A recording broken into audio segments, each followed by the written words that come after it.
Myles Garrett has requested a trade. Cooper Kupp has been informed that he will be traded. What else could be happening in the NFL when it comes to trades? We're going to break it all down for you today on the Locked On NFL Scouting Podcast.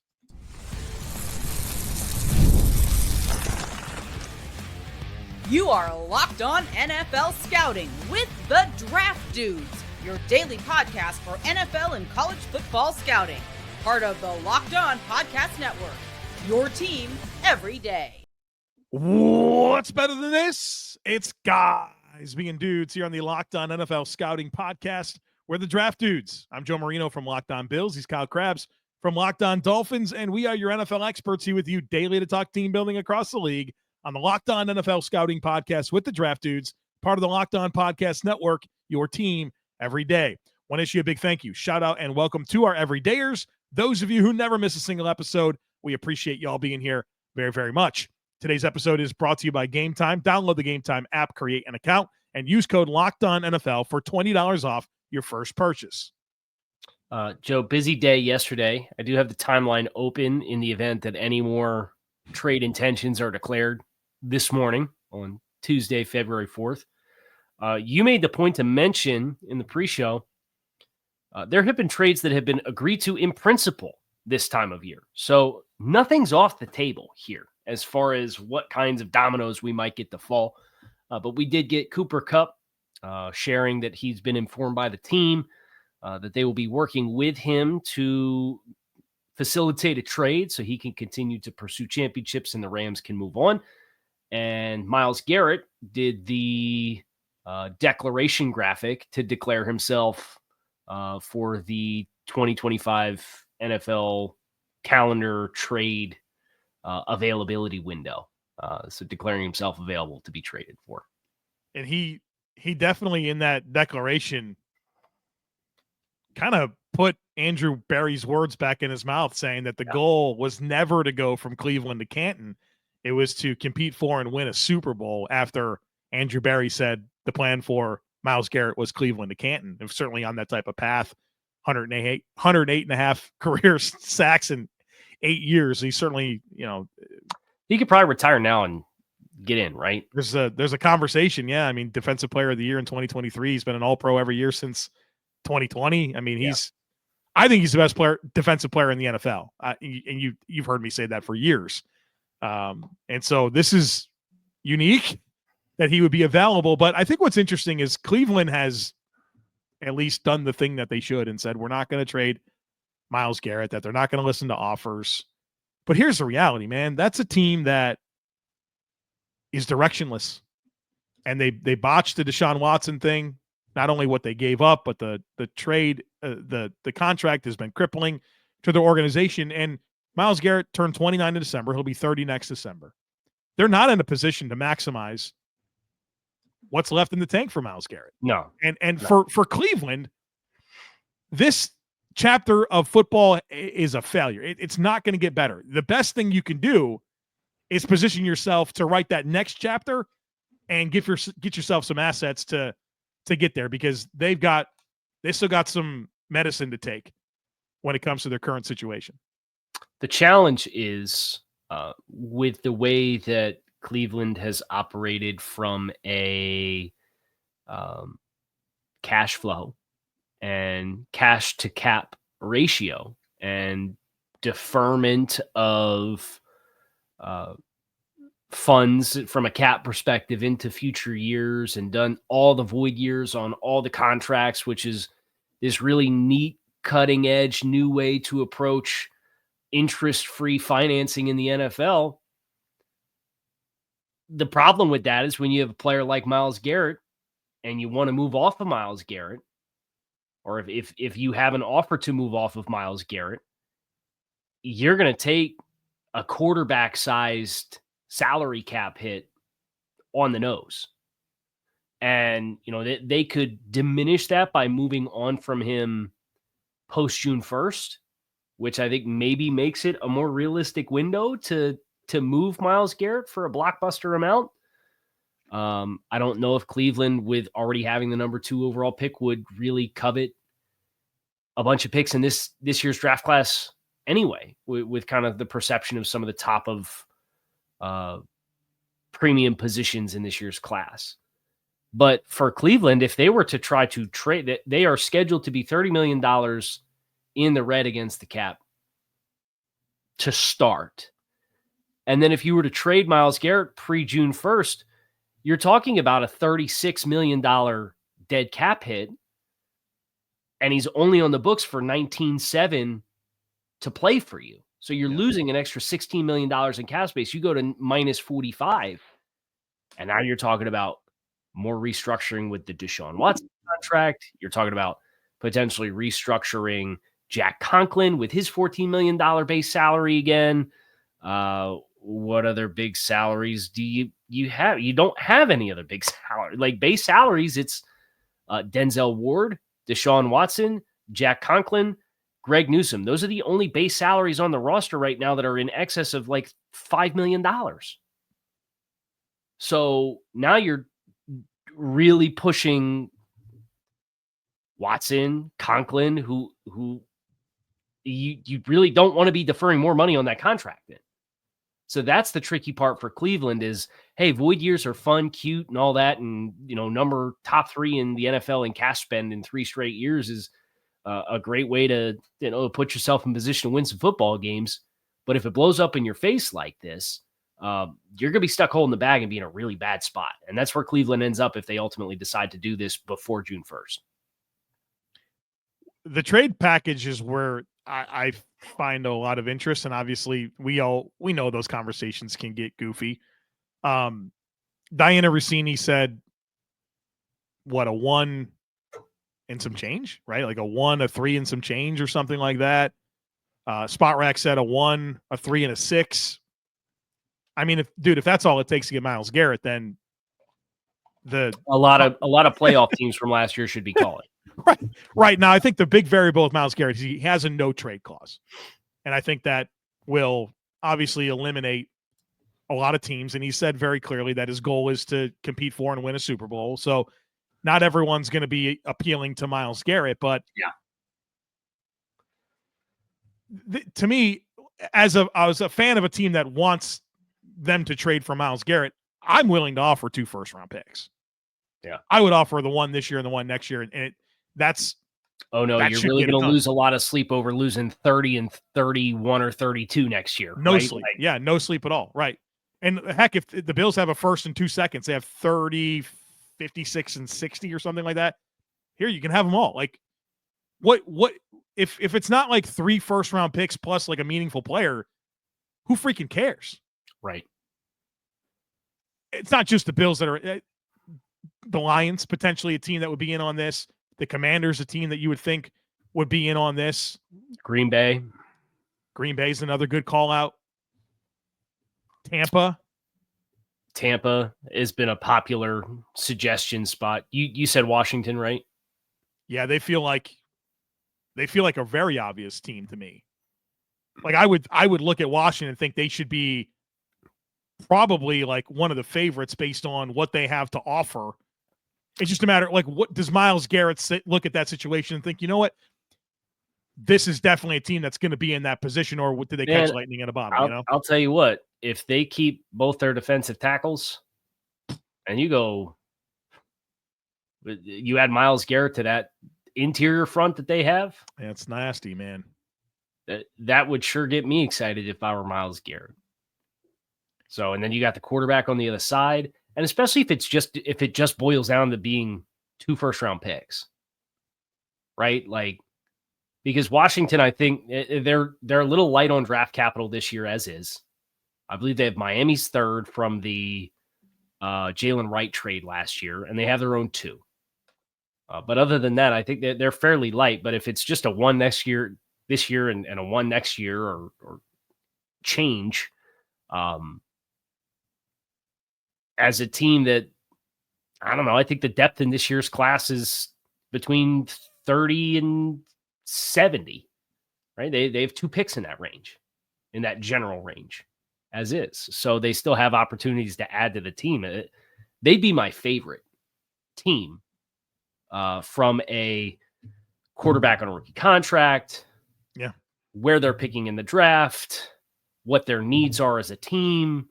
how it can really amplify an existing strength on the roster, how the NFC is perceived to be wide open. They're a team that has momentum and took a leap and would really, I think, benefit from having a presence like Myles Garrett to kind of go with all the experience that the young nucleus of that team collected last year, in addition to like the veterans who I think were valuable pieces for them to make the run that they did this year. That Washington would be my favorite fit for Myles. Yeah, it's hard to ignore how much sense that makes. A matter of Myles Garrett looks at that as a team that he can go to and go compete and win a Super Bowl. And so only Myles Garrett can answer that question. Okay, not just Myles Garrett, Cooper Kupp. We got some traction there. And, of course, we're going to get to other players that could be on the move this offseason. A lot to get to, folks. Be sure to stick with us. Looking for tickets to your next big event, maybe last-minute tickets to the big game, whether it's a concert, a comedy show, or a sports game, finding the right ticket at the right price can be a headache. But with Game Time Picks, it's never been easier. Let me tell you how it works.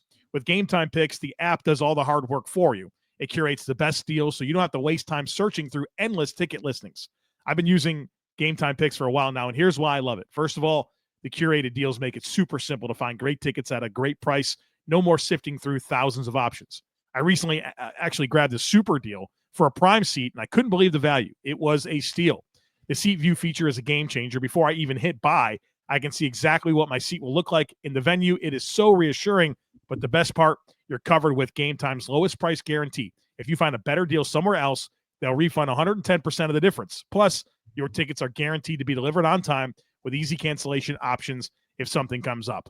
Ready to make your next event even better? Download the Game Time app, create an account, and use code LOCKEDONNFL for $20 off your first purchase. Terms apply. Again, that's code LOCKEDONNFL for $20 off. Download Game Time today. Last-minute tickets, lowest price, guaranteed. So Cooper Kupp revealed that the Rams had shared with him that they're going to be working with him to find a trade partner because they're intent on moving on. I think a big part of the acknowledgement of the Cooper Kupp trade outlook is this is a player who productive NFL career, right? But nowhere near the stratosphere of Myles Garrett, who we just got done talking about as being the best defensive player in football. And by the way, Joe, the last Myles Garrett, if he's traded for a first-round pick, would be the oldest defensive player traded for at least a first-round pick since sometime before Darrelle Revis, who was 28 when he was traded for a first-round pick. So it's been a long time. There's been I think a little more than half a dozen defensive players over that stretch of time that have been traded for first-round picks plus, and none of them have been over the age of 30. So that's an element for Myles Garrett that you acknowledge. I think Revis was 28 and was the oldest name on that list. Cooper Kupp, 32? Turns 32 in June. 32 in June. Fresh off of his second consecutive 700-yard season. Owed $20 million in cash this year and $19.85 million in cash in 2026. It's a lot of cash for a player who has played more than 12 games once in the last 4 years. Yeah. My unpopular take is I wouldn't even offer what Keenan Allen got last year for Cooper Kupp. Yeah, there's a lot to be concerned about with Cooper Kupp. Injuries have been problematic, and obviously this is an organization that he's had a lot of success with that is pretty eager to move on. So I don't think there's going to be a huge package necessary to get Cooper Kupp.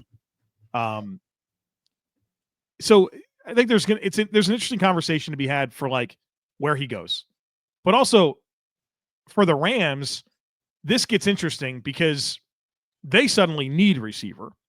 And of course, Puka has been unbelievable, but injuries have been the problem with him dating back to BYU. Banged up often. Yeah. And the way he plays the game is, you love it. He blocks his butt off, yards after catch, ball winner, goes over the middle of the field, takes hits. But you're probably kind of got to be thinking about the reality of the injuries that existed there. And so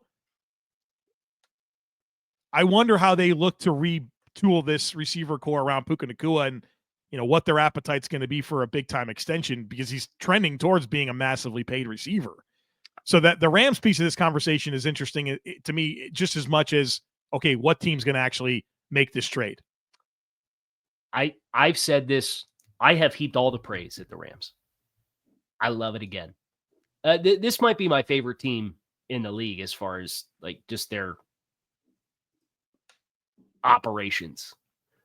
It's the Belichick model of you'd rather be a year too early than a year too late. And I think you're teetering on the brink of that with Cooper Kupp. With $20 million in cash owed this year, almost $40 million over the next 2 years. There's a sentimental value with the player. I get it.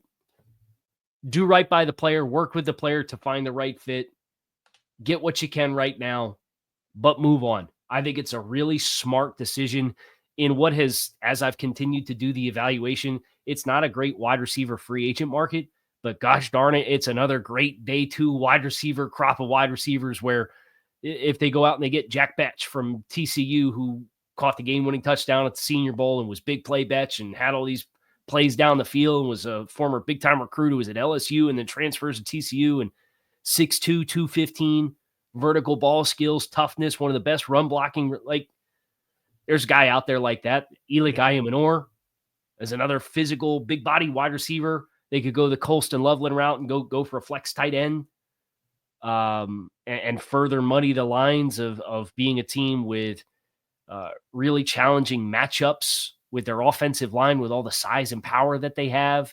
But then they can go big with guys that can line up outside wide with Puka Nacua and a flex tight end. Like, I love it, man. And to transition from Cooper Kupp now, I think makes a ton of sense.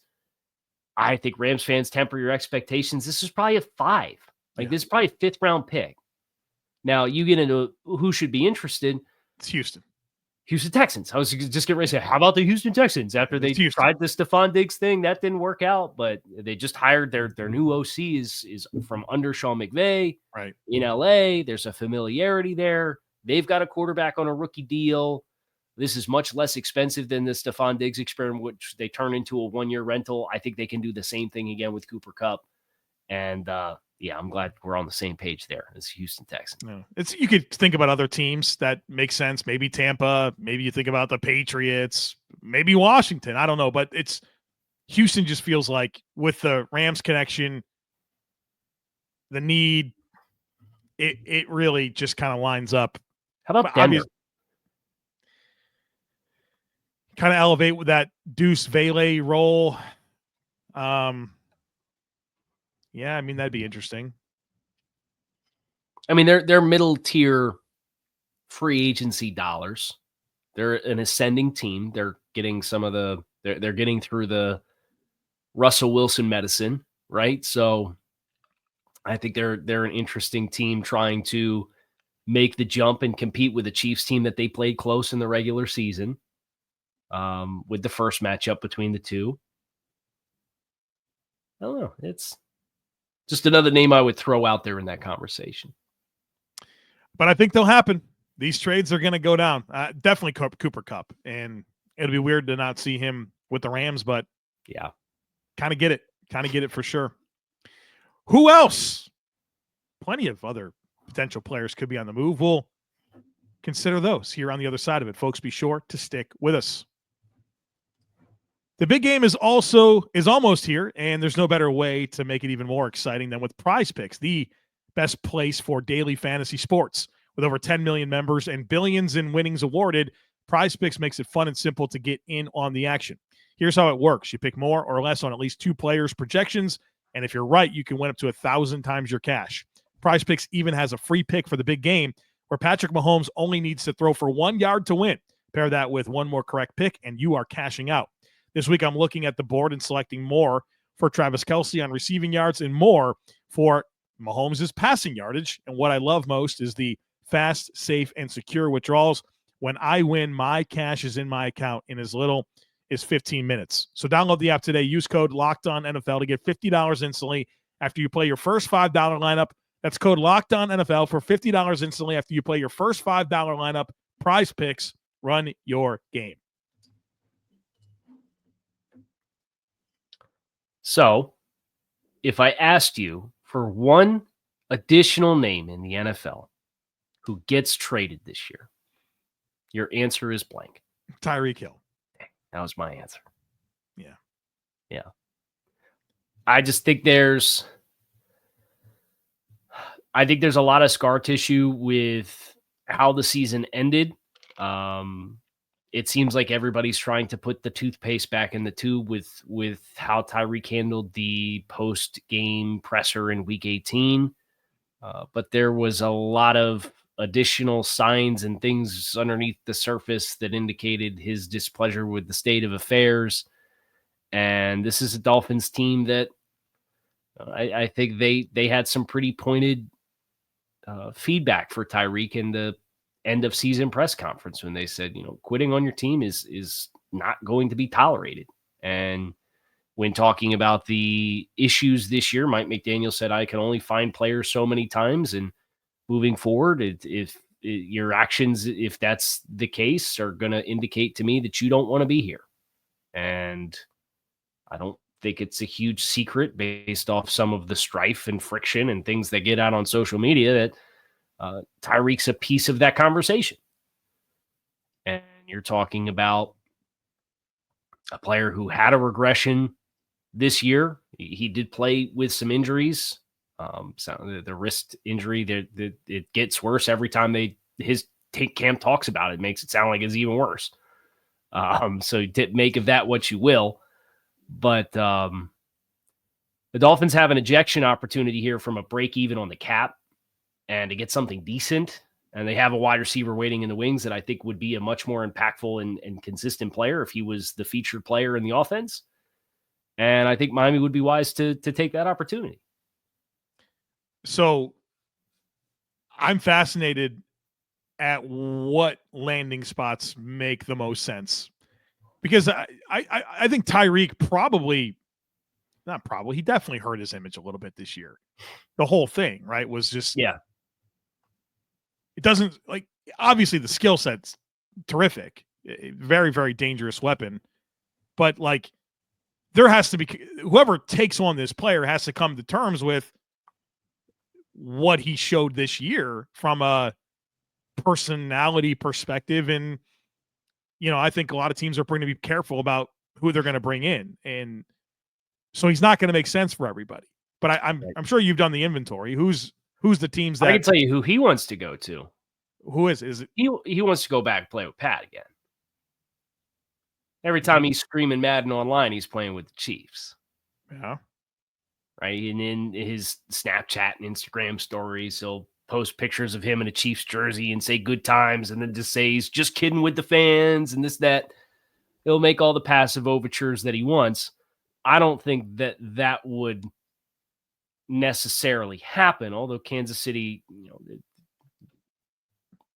I'm sure they'd explore it because they know what they're getting. Yeah, and they know what they're getting. It could feasibly be a 1 year experience for them because he's got the $27 million in guaranteed cash this year, and then there's no guarantees after that. And almost anybody who takes him on, it would be a 1 year contract because his 2026 salary, which is the last year of his current contract, is a pretty inflated number. Who else? Kansas City.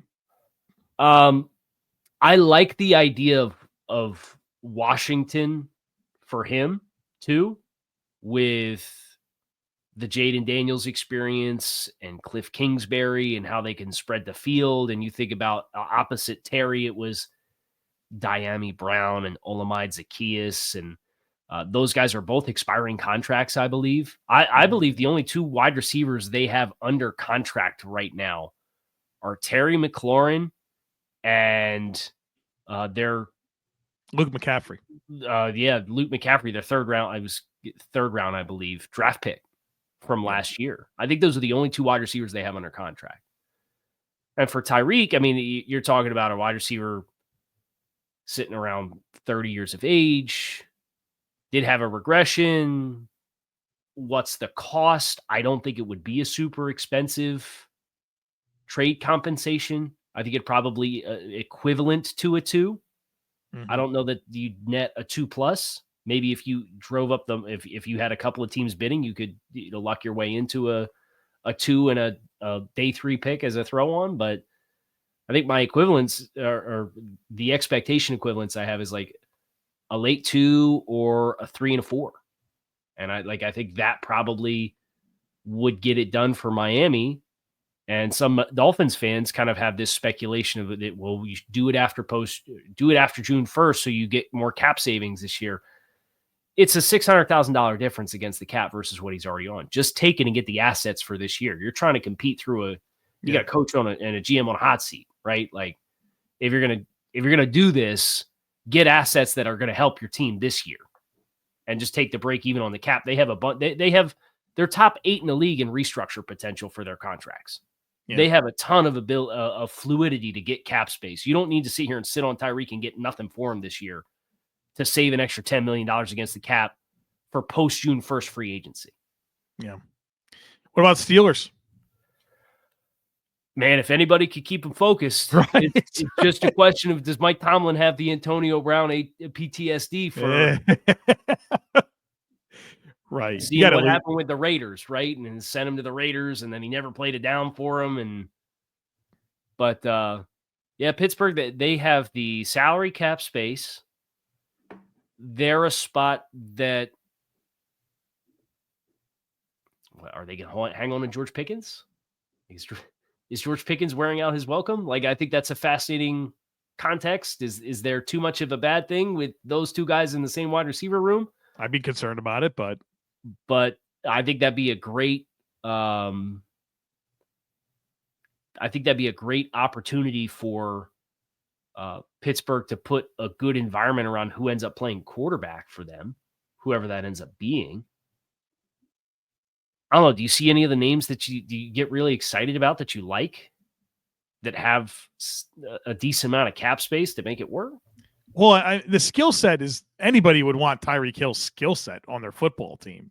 That's just, there's more to it. The Chargers, would they welcome him in? They got plenty of cap space. They have a needed receiver. Right. The Cardinals, they're that type of move they would make. They could certainly use him. The Raiders, Tyreek doesn't have a no trade clause, does he? No, but Tyreek will make your life miserable if he's not happy. Well, yeah, so I think that's a complicating factor. Right? There has to, I think, be some level of buy-in. Yeah. For a team to sign up for it. What about other players? Trey Hendrickson, that whole situation is weird. The Tobin, the de facto comments GM, were not very encouraging. He's, well, we can't have the highest paid player at every position. Okay. Well, you've got $46 million in cap space. You need to get Jamar Chase figured out. T. Higgins, Trey Hendrickson. I don't know if they can hold him hostage. They did last year. They probably would. I could be convinced of anything with Cincinnati, but I don't know. Free Trey Hendrickson. The guy led the league in sacks. He's been an unbelievable player for a number of years now. And then, like, what the Maxx Crosby conversation, like, is that reading too much into it and not being hopeful that he'd be available for trade, or do you think that the Raiders actually have some appetite to do it? I don't know how big of an appetite the Raiders are going to have for it, but if I were Max, I would totally get it. Now, you got to, I think as good of a coach as you could get to get excited about playing for, from a program building perspective, in Pete Carroll coming in. I don't know. Who's the quarterback, and does it matter in the AFC West? No. You're playing. We lived this life for 2 decades. You're playing for second place, and you're so far behind. Like you're year one of whatever's going to happen here, right? With promising builds in the other 3 spots. Other 2 teams were in the playoffs this year. So, I think Max has a pretty decent chance of. Who's more likely to be traded, Maxx Crosby or Myles Garrett? Given that the Crosby's younger. 2 years younger, yeah. He doesn't have some of his team does not have some of the cap complications that I think the Browns have with Myles Garrett. Raiders have $93 million in cap space, the second most. I think Maxx Crosby might be more likely to get traded than Myles Garrett. Do you think that the trade package for Maxx Crosby is significantly different than what it would take to get Myles Garrett? It's a 1+. It's probably a 1+ another decent asset. Yeah. So it's just a question of how high do you think the ceiling could get for Myles Garrett? But I think it'd be it's a sizable compensation package either way. The difference here's the reality. I don't think Maxx Crosby probably doesn't have a no trade clause. I don't know if he does or doesn't. That would be interesting to know, because then the bidding goes out to everybody, and he does not have a no trade. I'm pulling up his spot track right now. All right, I'm hoping that we need clarity on that. I do not see anything specified about a no trade clause. Well, that certainly matters a lot, because that opens up the whole world. And I mean, who's not? I'm sure if you were trading for Maxx Crosby, you would work on a new contract for him. He has two years of player control left. Mm-hmm. But right now he's only scheduled for 42 and change in cash over the next 2 seasons combined. Yeah, and with Bosa's at 34 APY, the number 2 highest paid edge is Josh Hines Allen at 28.25. So these new deals are going to be 35+ for Garrett, for Crosby if this happens, for Parsons is coming up. Maybe there's some rumblings about Watt. We'll see what happens with Aiden Hutchinson. There's stuff's going to happen here to push up these pass rushers. Oh, and Garrett's owed, from a cash perspective, 19.8 this year and 25 next year. It's non-guaranteed too, right? Yeah. So, but all of it's minimum base salary, and the rest of it is option bonuses. So Cleveland's got a deadline of the 5th day of the league calendar year before they have to pay him $18.5 million on a check. So we'll find out real quick if this is getting done or not, because I cannot imagine we'd live in a world where you'd pay him his option bonus and then trade him to somebody to play on the minimum salary. Yeah. Because that's the alternative if you wait till post June 1st, which we probably should have got to when we were talking about Myles Garrett in segment 1. But if you're talking about trading post June 1st to split the salary cap space for salary cap savings, now you're talking about somebody's getting Myles Garrett for $1.255 million in cash in 2025. Right. The NBA had their moment. The NFL said, we're back, baby. We're back. We're back. Monday morning, Myles Garrett's going to say he wants to be traded, and all of a sudden everybody forgets that Luka Doncic was traded. Thanks for filling those headlines for us. Take a step back. We got it from here. Yeah, we got it. We got you. That's going to do it for us here today on Locked On NFL Scouting. I'm Kyle Crabbs. He's Joe Marino. We appreciate you guys as always for checking out the show. Make it a great rest of your day. We will be back again tomorrow. Matt Miller's mock draft tomorrow. Yeah, rounder. We were going to do it today, and then the football world said, we get some headlines for you. You're going to talk about it tomorrow on the show. We said, okay. So that's going to do it for us. We're out of here. Hope you come back. See you again tomorrow.